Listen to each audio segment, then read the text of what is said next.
श्रीनगर में मोदी ने कहा, पर कांग्रेस ने पूरे देश को गुमराह किया।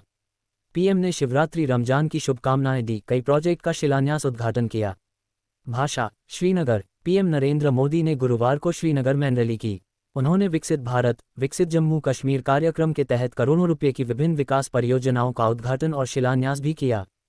पीएम ने कांग्रेस पर अनुच्छेद 370 पर न केवल जम्मू कश्मीर के लोगों को बल्कि पूरे देश को गुमराह करने का आरोप लगाया। उन्होंने आगामी रमजान के पवित्र महीने और महाशिवरात्रि के पर्व के लिए अपनी अग्रिम शुभकामनाएं दी। महाशिवरात्रि शुक्रवार को है। पीएम ने कहा कि जम्मू कश्मीर की झीलों में जगह जगह कमल देखने को मिलते हैं। 50 साल पहले बने जम्मू कश्मीर क्रिकेट एसोसिएशन के लोगों में भी कमल है। ये सुखद संयोग है या कुदरत का कोई इशारा कि बीजेपी का चिन्ह भी कमल है? कमल के साथ तो जम्मू कश्मीर का गहरा नाता है। श्रीनगर के बख्शी स्टेडियम में उमड़ी भीड़ को संबोधित करते हुए मोदी ने कहा, जम्मू कश्मीर ने अनुच्छेद 37 हटने के बाद की बेड़ियां तोड़ दी हैं। इस नए जम्मू कश्मीर के इरादों में चुनौतियों को पार करने का हौसला है।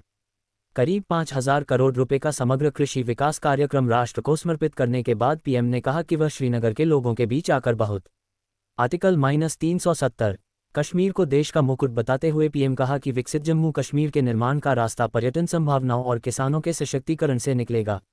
उन्होंने कहा, विकास की शक्ति, पर्यटन की संभावनाएं, किसानों का। पीएम ने कहा कि जम्मू कश्मीर की झीलों में जगह जगह कमल देखने को मिलते हैं। बीजेपी का चिन्ह भी कमल है। सांसद और जम्मू कश्मीर के युवाओं का नेतृत्व। विकसित जम्मू कश्मीर के निर्माण का रास्ता यहीं से निकलेगा। पीएम ने जनता से मिले प्यार के लिए उनका आभार जताया और कहा कि वह इस कर्ज को चुकाने में कोई कोर कसर नहीं छोड़े। मोदी ने कहा, साल 2014 के बाद मैं जब भी आया, मैंने यही कहा कि मैं ये मेहनत आपका दिल जीतने के लिए कर रहा हूँ। मैं आपका दिल जीतने की सही दिशा में मैं जा रहा हूँ। पीएम ने इस अवसर पर स्वदेश दर्शन और प्रसाद योजना के तहत 1400 करोड़ रुपये से अधिक की परियोजनाओं का शिलान्यास और लोकार्पण किया। कश्मीर आने का मकसद देश में समर्थन जुटाना। महबूबा मुफ्ती। डेमोक्रेटिक पार्टी प्रमुख महारत देशके ने कहा कि पीटीआई श्रीनगर पीपल्स पीएम की कश्मीर यात्रा का मकसद आगामी लोकसभा चुनावों के बाकी हिस्सों में पार्टी के लिए समर्थन जुटाना है। उन्होंने आरोप लगाया कि सरकारी कर्मचारियों को पीएम के कार्यक्रम स्थल तक जबरन लाया गया। जम्मू कश्मीर की पूर्व मुख्यमंत्री ने आरोप लगाया कि यह सुंदर तस्वीर पेश करने के लिए सरकारी कर्मचारियों को जबरन लाया गया कि 2019 के बाद सब ठीक है। मुफ्ती ने सोशल मीडिया मंच एक्स पर लिखा, सरकारी कर्मचारियों को 0 से कम तापमान में सुबह 5 बजे बडगाम बस अड्डे पर गाड़ियों से पीएम के रैली स्थल पर ले जाया जा रहा है।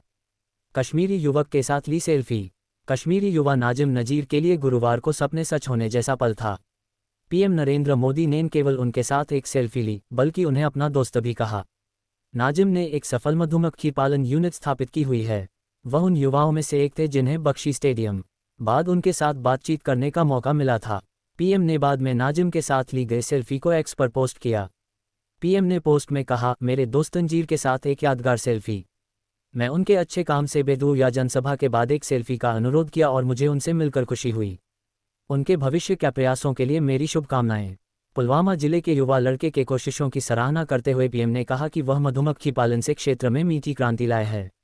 नाजिम ने कहा कि उन्होंने शौक के तौर पर 2 बक्सों में मधुमक्खी पालन शुरू किया था, लेकिन जल्द ही बक्सों की संख्या 25 तक बढ़ाने के लिए सरकारी योजना का लाभ उठाया।